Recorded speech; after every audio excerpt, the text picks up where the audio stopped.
Israel had a king. He was God. God had chosen Israel to be his people, and he was their king. But Israel looked around them at the Canaanite nations, and they wanted a king like the nations around them. Israel made the request known to Samuel the prophet. And Samuel inquires of God, and God says, "We'll give them a king, but tell them how it's going to be." And so they're going to have a king like the nations around them. Who will that king be? We're introduced to him in 1 Samuel chapter 9. We'll be looking at 1 Samuel chapter 9, verses chapter 9 through chapter 15 this morning. Ray Pasteur said, "A new day dawned for the nation of Israel as Saul became their first king. It was a day that began with great promise. The dark clouds were just over the horizon." Well, here you have a nation. It's a small nation.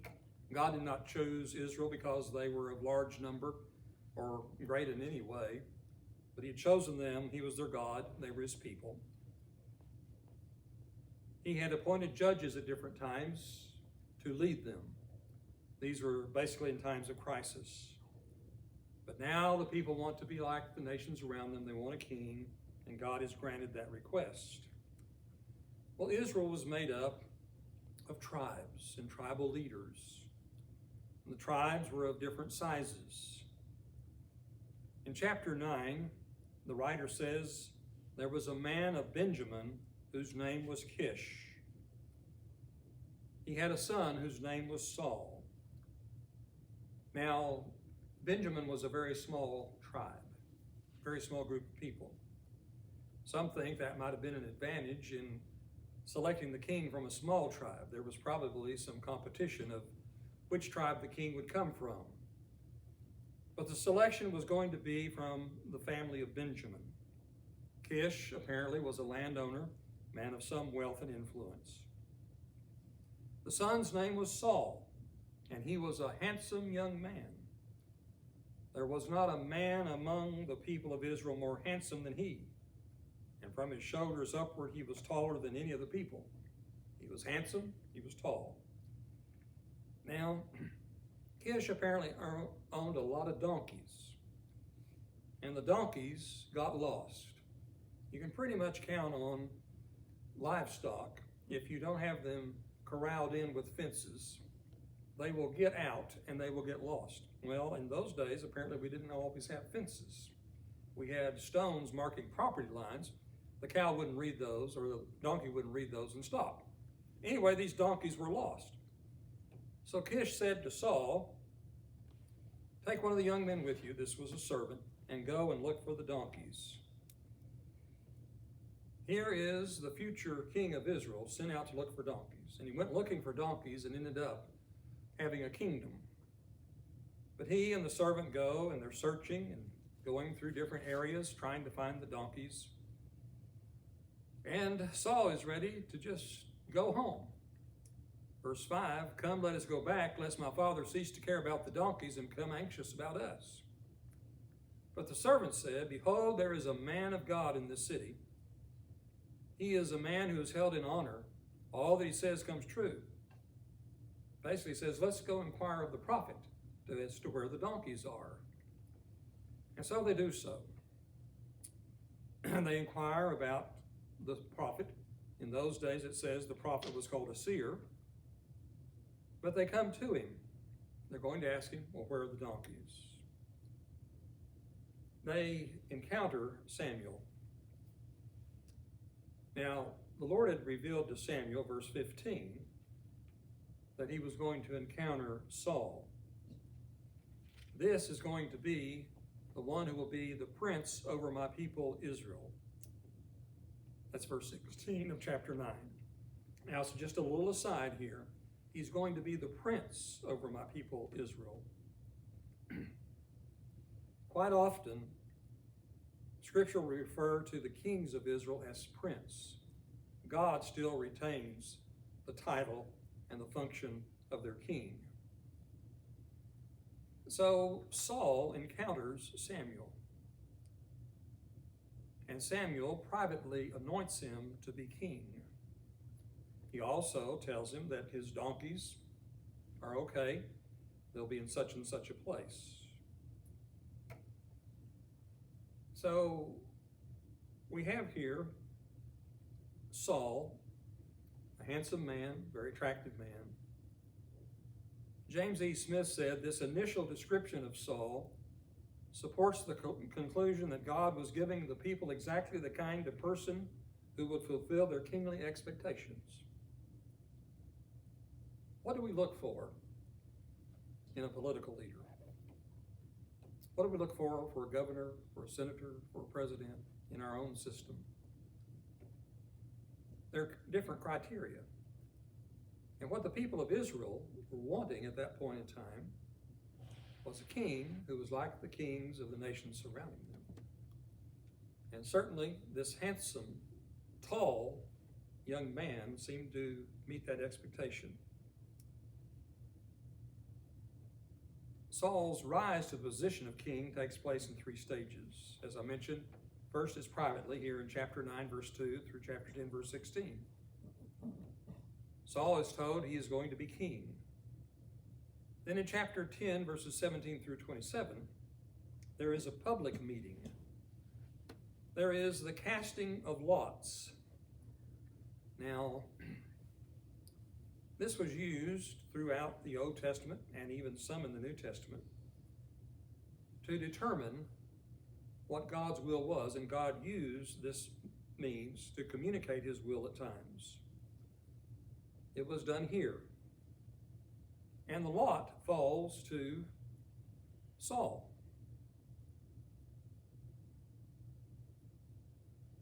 They went looking for Saul. The lot fell to him. Okay, he's the king. Well, where is he?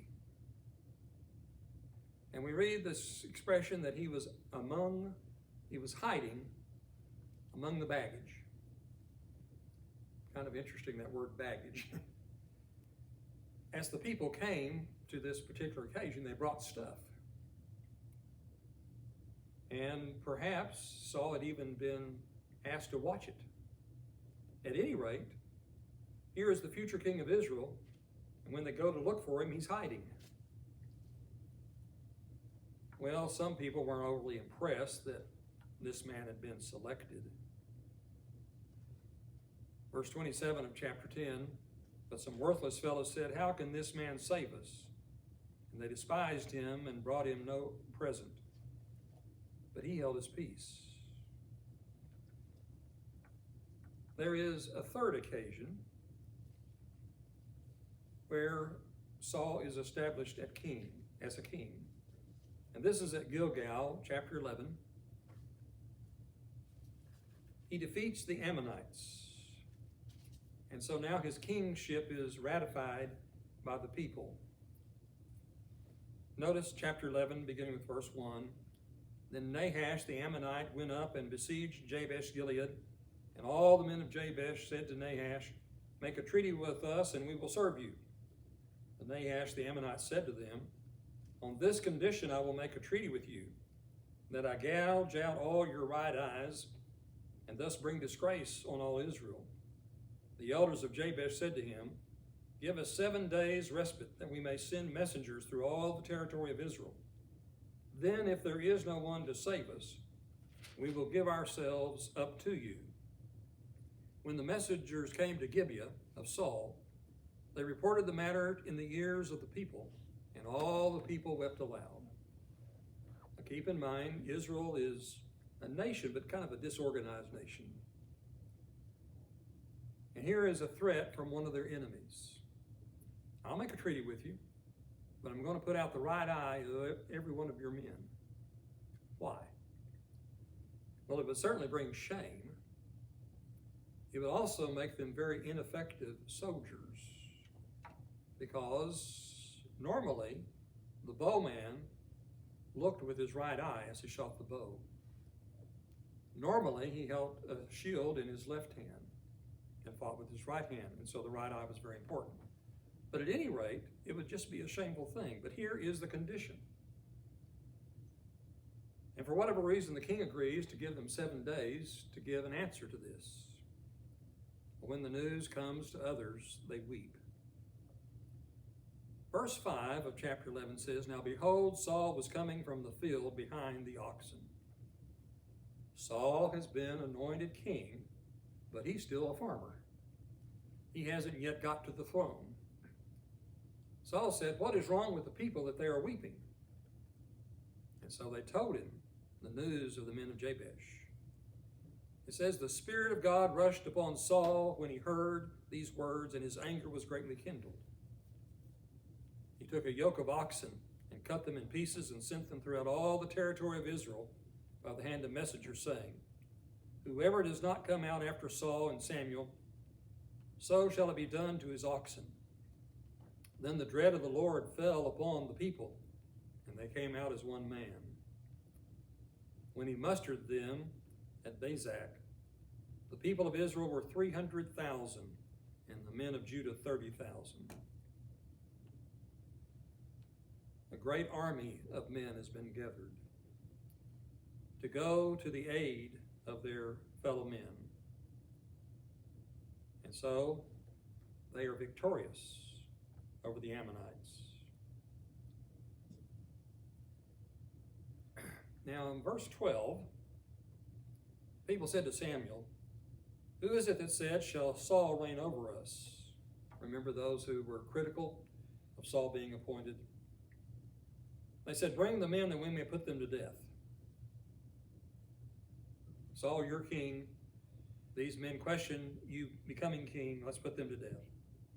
But Paul said, "Not a man shall be put to death this day, for today the Lord has worked salvation in Israel." It was a day not of retribution, but a day of celebration. And so Saul is establishing his kingship. Saul will bring Israel together. He will be their military leader, in that he functions like the kings of the nations around them. They had wanted a king who would lead them in battle against their enemies. At chapter 12, Samuel gives a farewell address. He is going to cease being a judge over Israel. They now have a king. He will continue in his role as prophet for some years to come. And once again, Samuel makes the case to Israel that they have rejected God, his kingship over them, and gone after an earthly king like the nations around them.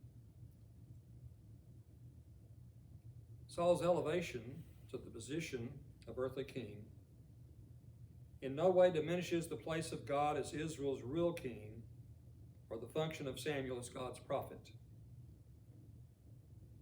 After Saul is established as king, Samuel reaffirms his important role before the people. Well, Saul is going to lead Israel against the Philistines, the Ammonites. They're going to have victory. It isn't too long until we see Saul beginning to lose his humble spirit and taking over one of self-confidence, perhaps even a bit of arrogance. His power has gone to his head, we might say. On one occasion, Saul is to wait for Samuel to arrive to offer a sacrifice. Saul gets tired of waiting and offers the sacrifice himself. Samuel arrives, rebukes him. Saul makes excuses. And then when we come to chapter 15, we see the beginning of the end for Saul's reign. He has decided to do things his own way. Samuel said to Saul, "The Lord sent me to anoint you king over his people Israel. Now therefore listen to the words of the Lord. Thus says the Lord of hosts, I have noted what Amalek did to Israel in opposing them on the way when they came up out of Egypt. Now go and strike Amalek and devote to destruction all that they have. Do not spare them, but kill both man and woman, child and infant, ox and sheep. camel and donkey. The Amalekites had been unkind to Israel after their deliverance from Egypt, had opposed them on the way. God says, destroy them. Destroy everybody, man, woman, child, and all the animals. Nobody is to be spared. There is to be no spoil. And so they go out to battle. And Saul defeated the Amalekites. But notice verse 8, and he took Agag, the king of the Amalekites, alive and devoted to destruction all the people with the edge of the sword. But Saul and the people spared Agag and the best of the sheep, and of the oxen, and of the fattened calves, and the lambs, and all that was good, and would not utterly destroy them. All that was despised and worthless they devoted to destruction. Well, the word of the Lord comes to Samuel. God says, I regret that I have made Saul king, for he has turned back from following me and has not performed my commandments. And Samuel was angry, and he cried to the Lord all night. Samuel, the next morning, went to meet Saul.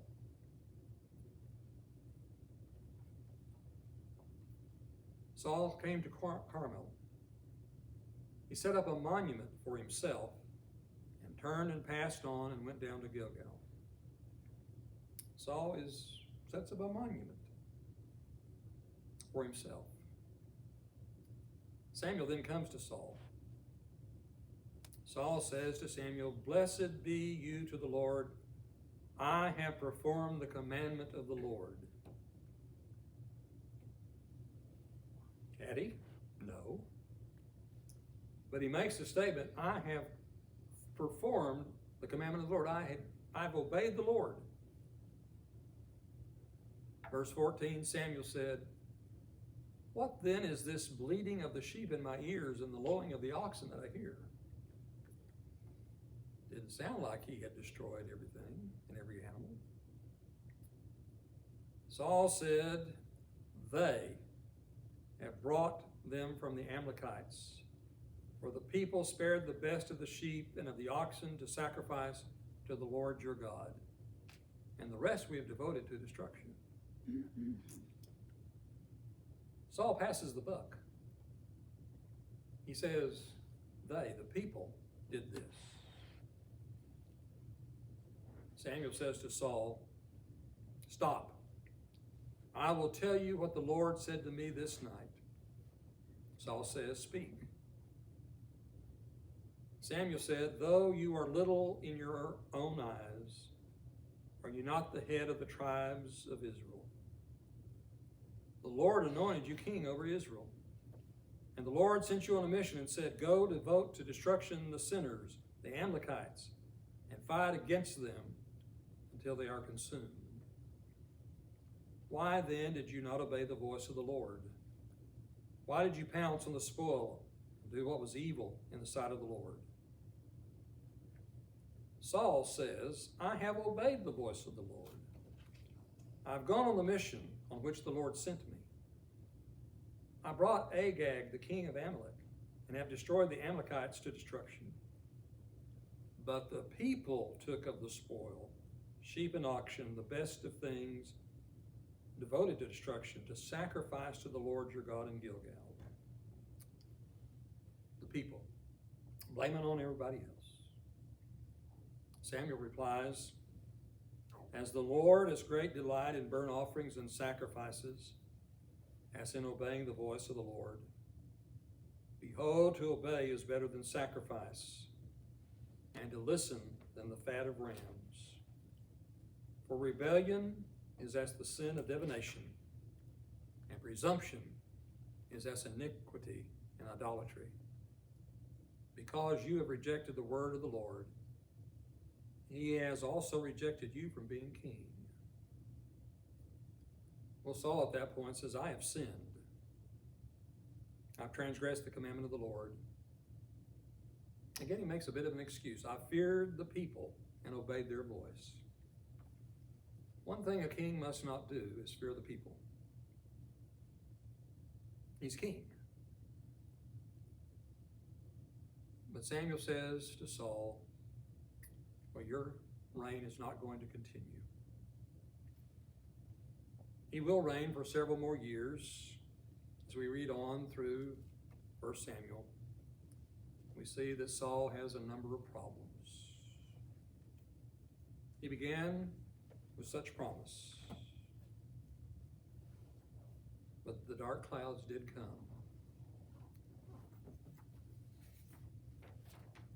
John Willis says it is tragic that after Saul becomes king, his humble spirit changes to self-centeredness. So Israel now has their first king. There will be the coming of a second king, and we will be studying about him in a few weeks. Let us remember that God is our king, that Jesus is now reigning. He is indeed our king.